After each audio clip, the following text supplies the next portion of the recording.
Hey, what is up, everyone? This is Ete with another episode of Eco Lawn Science, and our first one of me behind the desk, so bear with us. There's just some, I'll have some images popping in, and they come in on different corners and things, and it's like a weatherman. I'm pointing one way, it's going the other way, so just bear with me. Hopefully we'll have some fun today. So today I want to talk a little bit about drought stress, and the reason is it's June 25th, I think, 26th, and I'm driving through town here in Heber, and I'm seeing it in Salt Lake, Utah County areas. And what drought stress is, and we're seeing a lot of it, is kind of what it sounds like. Your lawn gets stressed out. Here we are. We think about through the season. So the lawns wake up, depending on where you are, March through April. And they come out and they're green and they're actively growing and you're feeding them and things are looking amazing through April through May. And now this year was a little different. We had the driest April in 140 years in Utah. Then you get through May, and then the end of May, you start getting mid-May, you get some showers. So you got a lot of moisture in the air, in the ground, in the water. So things are really looking good. Your flowers are popping, your trees are opening up. And then all of a sudden we get to, and it goes all the way through mid-June, usually like that here in Utah. But by end June, we start seeing some spots. And people start freaking out. I've got insect damage. I've got fungal issues. Oh, you guys killed my lawn if you have a lawn company. All these things start happening. And so the most important thing we got to do is we have to identify it, because the last thing you want to do is go out and buy a fungicide for a little brown spot when you don't even know exactly what it is. That's just putting something that has a risk of negative impact on beneficial, fungal and insects and causing issues. So we want to ID it. We want to figure out what it is. So we're going to talk about drought stress, because I always start, when I see these brown spots this time of year, I always have everybody start with sprinklers. Start with your irrigation. Make sure, because that's an easy one. That's a safe one to rule out before you have to apply anything, and it's not as expensive as fungicides, insecticides, etc. So anyway, that's what we're talking about, drought stress. I'm seeing it pop up. It probably started about a week ago. You can see in this picture, it can have different patterns. Sometimes you have a nice green, healthy lawn like this one, but notice it's not a complete circle. It's not a square. It's not obvious. So in this quick diagnostic, I could almost think it's a little bit of a fungal issue. And I'm sorry if you're watching the podcast, you're not seeing the videos. But what we have is a nice green lawn with a big yellow spot, but on the edges it has weird little shapes. And so that's a great example of what drought stress. You might be seeing that. And I've got a few other images I'll show you as well. Same thing here. You can see, now this one you got a light green, you've got darker green, so different shadings in the lawn. But the one area, what you see where the brown spots are, you can tell it's just stressed out. It doesn't look right. And that would cause some concern.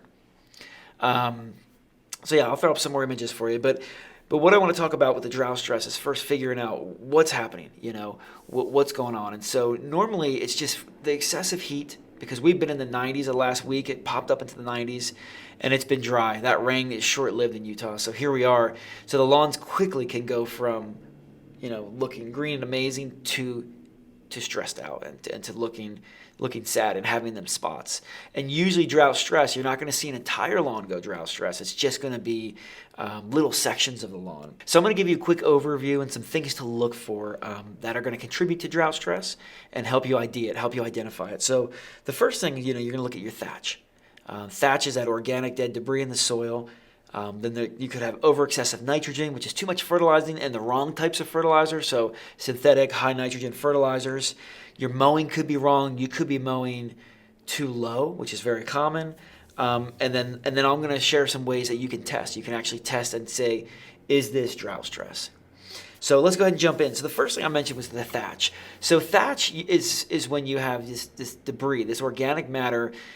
So it could be from leaves, it could be from dead grass blades, it could be from things blowing into your lawn, but it's just debris that gets in there and it gets down to the root zone, and it prevents oxygen from penetrating. It prevents water and your nutrients from really getting in. So as you can see, when you have that high thatch layer, it's going to be a blockage. And so a lot of times you could be watering well. Let's say you're hitting the area real well, but it's not penetrating, it's not being used. And so therefore it just sits there and it mucks up, which could turn into a fungal issue. So that's the first thing, is your thatch. So what you want to do when you have the thatch is you want to make sure you don't have a buildup, and then you want to power rake it. Now this is a power raker.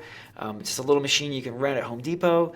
But it's a lot of work. You got to run it over, and then you have to go ahead and rake it up. So, one front lawn, you can get 8-10 bags out of it. Now, you don't want to do this now. You don't want to do this now when the lawn's already under stress. And There's a power rake, and then there's also a hand rake, a hand thatcher.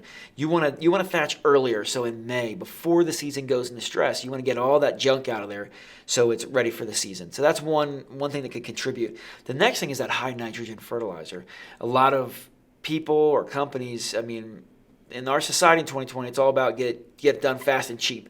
And the best way to do that is a high nitrogen. It's a 4600, 3200 products like these. And with the 46, that just means it's a 46% of total nitrogen. And so, yes, when you put that on that lawn, in March, April, and May, and June, you're going to have the greenest lawn on the block, but a lot of people aren't thinking about the consequences, and now you're seeing them. Is you've overfed, overstimulated the top part of the growth, the grass blade, and you haven't done enough for the balance, for the roots, for the plant itself. And so you've had a lot of growth, but think about it, everything's going up. It's pushing, every time you overfeed with a high nitrogen, you're pushing that grass to grow high. You're not doing anything for the roots. And these drought stress problems are really more of a root problem. You haven't been balanced. You haven't been feeding it properly. And then, of course, I've mentioned mowing heights. When you mow too low, you could scalp the lawn. General rule of thumb is you want to be at, in this time of year, you raise your blades up, 3 inches, 2.5 to 3.5 inches. You're going to allow more, that grass is going to essentially shade the soil a little bit. So it's going to provide protection for the grass. And so you want to make sure you raise your blades when you mow throughout the summer. Super important. That's one thing everybody overlooks. Now, how do I know if I have it? So let's say you didn't see thatch or some of the high nitrogen and you're mowing right. I'm going to give you some ways that you could actually test it. The first test is a screwdriver test. Very simple. So let's say you had that green lawn, but you had that brown patch that we saw earlier. You would take your screwdriver, a simple flathead screwdriver. So yeah, in this image, you've got that little brownish spot, and you apply the screwdriver, just push it through. And you shouldn't have to be, putting your full body weight. It's just a screwdriver. And what happens if you feel a restriction, then you're going to pull that screwdriver out and you're going to go into a green part of the lawn and you're going to go ahead and just apply that same screwdriver in there with the same pressure.